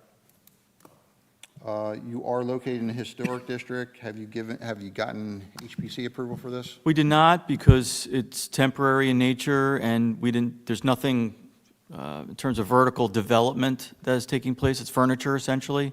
But if the board desires us to go to HPC as a condition, we can do that. I think they're going to want to see it because it is street furniture. So I believe you're under their jurisdiction. Okay, not conceding to that, but we are happy to take this to HPC. That's my opinion. Yes, So I you're understand. required to comply with them if it's applicable. 6, you're required to comply with any and all. Craig, hold on, I want to write this down properly. Okay. At first, you said you believed HPC approval was required, and we can request their input if we want to. Okay. Anytime, I believe. But then at the end, you said you have to go to HPC if it's required. So I don't know which one to write down. Did that have to go to HPC or not? I'm not the end-all, be-all to the jurisdictional requirements of the HPC. So if, I think the planning board can request HPC input on anything that's in the HPC zone. So if the board wants them to go HPC. If they don't, then the board can say, we're indifferent to it, and if the construction official thinks it's not required, then that's up to the construction official. I have, on applications similar to this, the HPC has reviewed reviewed applications like this. I think something that's in the front setback is a streetscape thing, so I think the way. That's why I was leaning that way. Okay. I agree. It's a condition, yeah.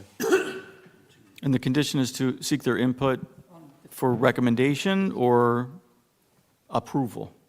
Approval, I believe. Yeah. Okay. But is it? Approval- I don't want them to bounce back and forth. I think only if they change the location of things on the site, do you have to come back here? Mm-hmm. But if they tell you to put up, I don't know, something. A hedgerow or something like that, that's going Yeah, to I completely mean, alter? unless Yeah, I you- understand. Unless they somehow make, suggest you move the location of things, I don't think you have to come back here. Yeah. Okay, so anything relating to materials or adding bric-a-brac and stuff like that, you don't have to come back. Okay? Does that make sense to everybody? I wanted to clarify, what are we asking HPC to approve? Is it the furniture that they're putting out there, or what are we, I'm confused. What are we asking them to? Well, whether or not it's a historic structure or in the HPC, that's not what we decide. So it's in the HPC, Historic Preservation Historic District. District, right. So they have to look at it, and if they say, look, you're putting out chairs that ruin the streetscape, then that's. Oh, sure, okay, I thought They we, put out, Right. they want nice chairs, or that's something they gotta do. I understand that. From the street. I understand that part. I thought we were also asking them to look at the placement of this and the fact that they're moving tables and chairs from the inside to the outside. That's not something. Okay, that's not right. that's what I was trying to get clarity on. Thank you.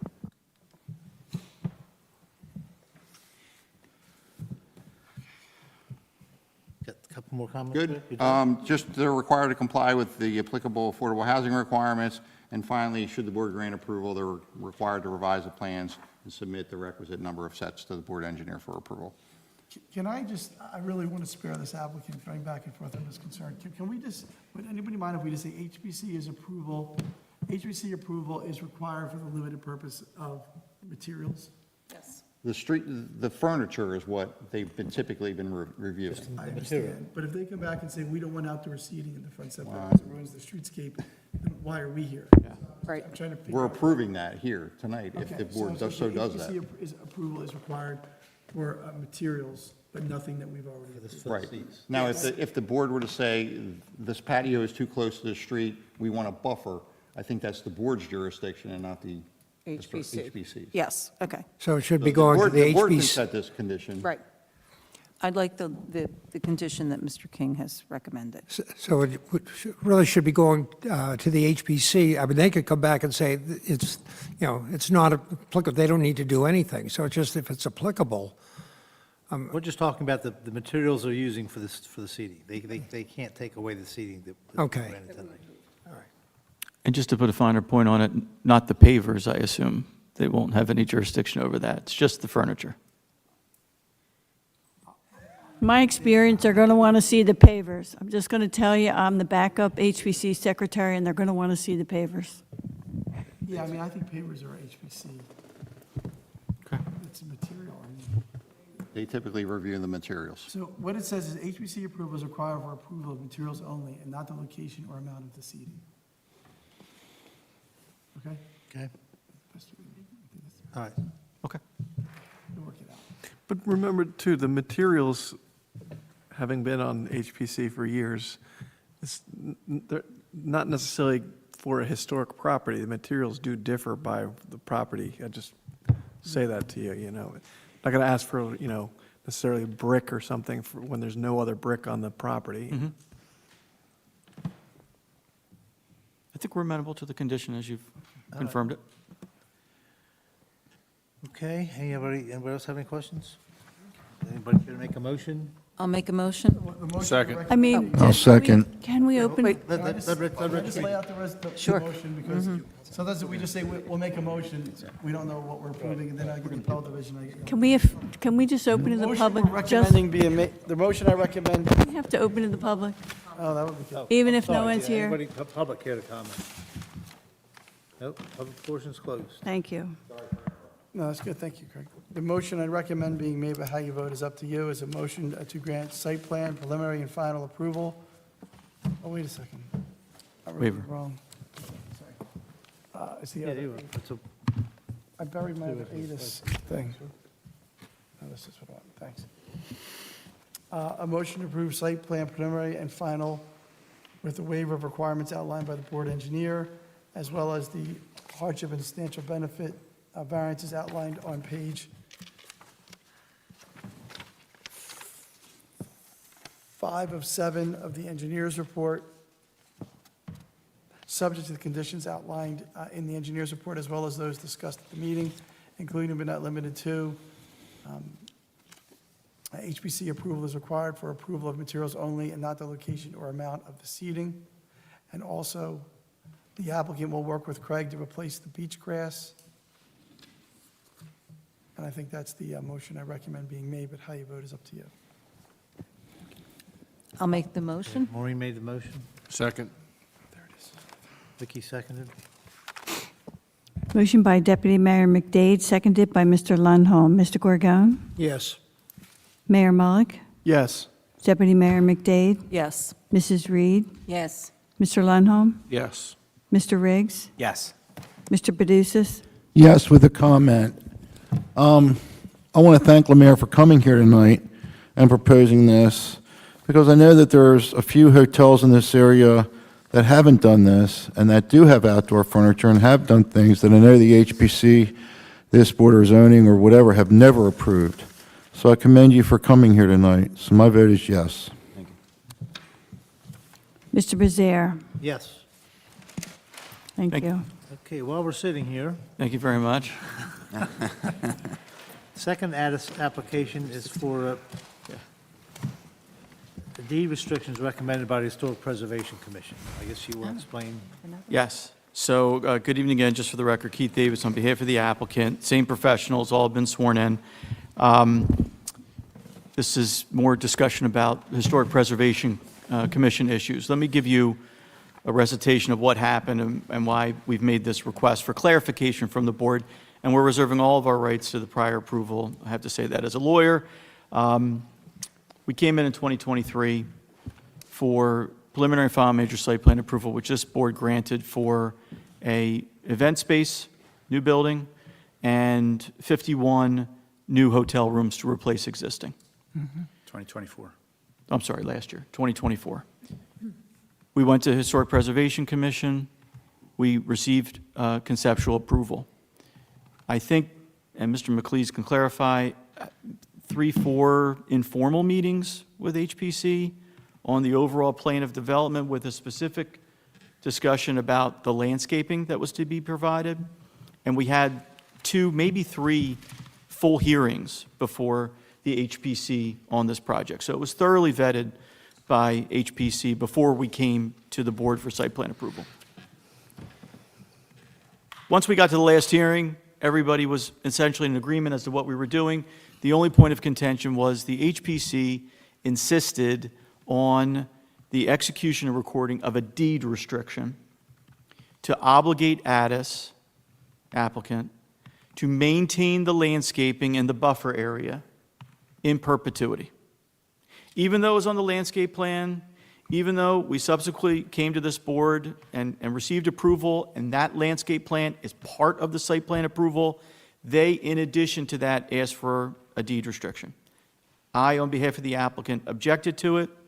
Mr. Andy provided testimony as to the reasons why, and he's here and he can amplify that, but essentially, he needs to obtain financing to build this project ultimately. Anytime you record an instrument in the chain of title, it impairs marketability potentially and may negatively impact his ability to obtain financing to build this very project, which he doesn't want to do. Could impair the value of the property, which would have an impact on how much money he can borrow to build the project.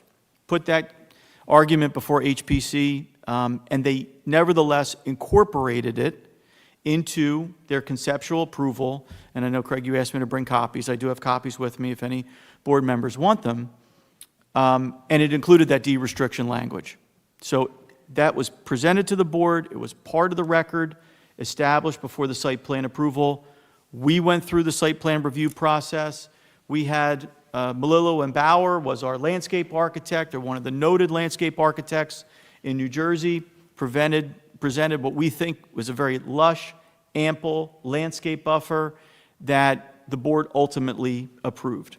this deed restriction issue never came up. It was a recommendation. In the context of a commercial site plan, the HPC jurisdiction is a little different than with a single-family home. They make recommendations to the planning board. They did so. Ultimately, you adopted a resolution. Nowhere in that resolution does it say applicant has to record a deed restriction. We leave, we're happy, we have our approval. We go back to HPC for final, as we're obligated to do. It is a love fest. It is wonderful. HPC loves the landscape plan. What we did complimented the applicant, complimented Mr. McLeese on the design. We made a lot of other changes. We put in carriage-style doors to the banquet facility to accede to the HPC's concern about streetscape. We added a significant amount of landscaping. Get to the very end, and this deed restriction issue comes up again. And for the reasons I stated at the first conceptual meeting, I stated it again, we have to object to this because it impairs the marketability of title, it impairs the value of the real estate. So I talked to Mr. King about it, and reserving all rights, we thought the best course was to come back to this board to just seek clarification that the site plan approval that you granted in 2024 does not have a condition associated with it to require a deed restriction to be recorded for the maintenance of this landscaping going forward. You will have that protection we submit already. You have it by virtue of the fact that the landscape plan is part of the plan that you approved. And if we deviate from it, the city has rights to enforce what the applicant said it would do by way of landscaping on a going forward basis. You can sue them in Superior Court, you can file a zoning violation and bring them into municipal court. There are mechanisms in place to enforce the terms and conditions of that site plan approval. And if he doesn't do it, it's not just a violation of site plan approval. The law says it's a violation of the ordinance. It's a violation of Cape May City's ordinance if he does so. So we think that the city is protected. Mr. Andy is committed to planting this landscape buffer. Once we're able to commence construction of this project, it will be maintained on a going forward basis. He recognizes if he does not do so, it will constitute a violation of the zoning ordinance. And we're here just to confirm that this deed restriction is not a condition of the site plan approval that you granted. Subsequent owners. Oh, subsequent owners? So, and I've provided some case law to Mr. King on this point. Can I go back one step? Sure. Who's the restriction in favor of? Well, there is no restriction in terms of a recorded instrument, but it would be in favor of the city, Who already? That's part of and the you have it problem. already. That's the problem with deed restrictions. I'm in favor of them in private development because sometimes the new owners, when they buy it, don't know about the size. When we say to someone, look, you have an attic, and I know it looks like living space, you can never use it. And they say, oh, no, we would never use it. And then they sell it, and then the next person makes it in the TV room. And they say, well, I didn't know. And then you get in a fuzzy area. So on that kind of stuff for private, I'm okay with deed restrictions, particularly when they're inside houses, okay? Because the person who can enforce that is us. When you start getting into landscaping and there's a deed restriction and it's commercial, that's a very different area. One, a commercial buyer is more likely to be bound by having to find this out when they buy the property, okay? And Mr. Davis gave me some authority for that concept to support what I thought was the law, and he's right. But also, when it's a public facility like this and it's outdoors, as Mr. Bazare just said, who's going to enforce that? So if a tree blows over and now it's not consistent with landscaping, they're getting sued by 12 different neighbors who say that the landscaping is wrong, or is it just the city? And then if they want to change it, how do we change it? Can just we change it? Or does it have to come back to the board? Or do they have to give notice to everyone around? Or is it a Superior Court action? So it gets into a whole mess. So you got to be very careful about always doing deed restrictions. So in this instance, on a massive project with site plan approvals, you know, it's going to be part of a buyer's due diligence. I'm comfortable with not having a deed restriction here, but that's, you know, that's up to you. Mr. King, do you agree with the testimony that we were just provided in regards to the protections already within the resolutions? Technically, yes, I do. I do find that our ability to enforce the failure to comply with zoning approvals is far too difficult and cumbersome for my liking. I still have clamshells all over the sidewalk over at a hotel that won't be named. But it's technically true. I mean, so to the point where they could lose their CO if they don't comply with the zoning requirements. Okay. So yes, you can enforce it. Thank you. So So you're you looking want for us to- testimony to these issues? I summarized it for you to save on time. Yeah. But if board members have questions for Mr. Andy or Mr. McLeese about I think it's a legal issue. I don't think. what the landscaping Right. consists of, we can do that. So, anybody have any questions? No. Anybody care to make a motion about the, The motion I recommend being made, but how you vote is up to you, is a motion to confirm that your prior approval does not require a deed restriction. To the extent the HPC said to the contrary, that's rejected, and the approval stands as written previously.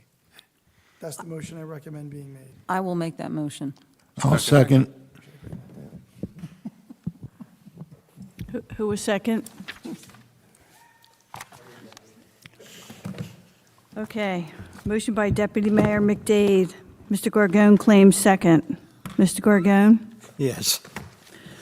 So can you read that motion again, because I'm not really sure. There's too many ups and downs. Confirm prior approval does not You need, did it pretty good, too, that's why I don't. It was Never good. I mind. liked it. I didn't say a word. I'll did a listen really to the good recording. job. Prior approval did not require No, I mean, when I a seconded deed it, they restriction, can't- and to the extent the HPC required one, that position is overruled, and the prior approval stands as written previously in the resolution. Thank you very much. you didn't write that? Mr. Gorgon voted yes. Mayor Mullick? Yes, with the comment first, going back to the actual landscaping, I think it looks lovely as well, so thank you. And to the HPC, I appreciate what they're attempting to do through this, but I'm considering the advice we've just been given by council. I think it's already included within the resolution, so I vote yes. Deputy Mayor McDade? Yes, and I'll also comment that you've done a very nice job on the property in the last couple of years. And so, in that regard, I feel confident that you will adhere to the guidelines and the conditions of the site plan. And I do respect, obviously, the work of HPC and hope that they understand that a deed restriction for this type of a particular site plan might be a little bit too restrictive at this point, so. Mrs. Reed? Yes. Mr. Lundholm? Yes. Mr. Riggs? Yes. Mr. Badusas? Yes. Mr. Bezier? Yes, with the comment that I also appreciate what the HPC's intention is, but I think that their intention is already built into what was approved before. And if something's not kept up to the standards that are on that site plan, the city has recourse to make them do it. So it's kind of a double entendre. Okay. Thank you all very much. Thank you. Nice to see everyone. Thank you. Thank you. Okay, we have a discussion about the meeting time. The last meeting you weren't here, the meeting before that I wasn't here, so it appears that there's I'm not happy about it, but if everybody feels 6 o'clock is the time we should start, is that the general consensus? I'd like even earlier, but I'll concede with 6 o'clock. Yeah, I mean, I think that's, certainly the experience that we've had with some of the applications that go longer, a little bit earlier, probably, especially, I was advocating for the city staff that are here, and many of the meetings that we currently have in the city are held at earlier times, and it's somewhat a bit more productive for everyone involved, but whatever accommodations can be You made. got to rearrange your dinner schedule. I'll just add one thing to that, as I think I mentioned before, but if you're going to do this, my experience is that moving the starting time earlier does not necessarily correlate to finishing earlier. Okay? So it's fine to do that, but if before our cutoff was 10:30 and we were willing to go 6:30 to 10:30, if you're going to start at 6, then make it clear that you're not going past 10 unless the chairperson extends that for some reason. Because people tend to fill the time you give them. I think that's a good idea. So we'll make that a procedural internal. So we were stopping at 10. Oh, the So- other thing was, when are we starting, hold on, I'm sorry, Karen. The other thing we discussed was, when are we starting this new time? 'Cause we've already published for the whole year at a I particular did time. speak with Mr. Gillen-Schwartz, and he said we can provide notice at this time. We just have to confirm what notification. So it may not be until August, but, at least it's the start of a conversation. I think at the, Who does that, the council? I think at the first available date, we should be able to do that. Karen, how do you notice the publication? Through the For the Herald. year, I'll be- annually? I do publish for the year. Yeah, but- can we just redo an ad and with revised times at the first available date? Yes. We can check with the city clerk as to the Would- procedure, yeah. Which I believe is normally how you would proceed, is you have amended the date, you're keeping the same location, and you provide notification to the paper.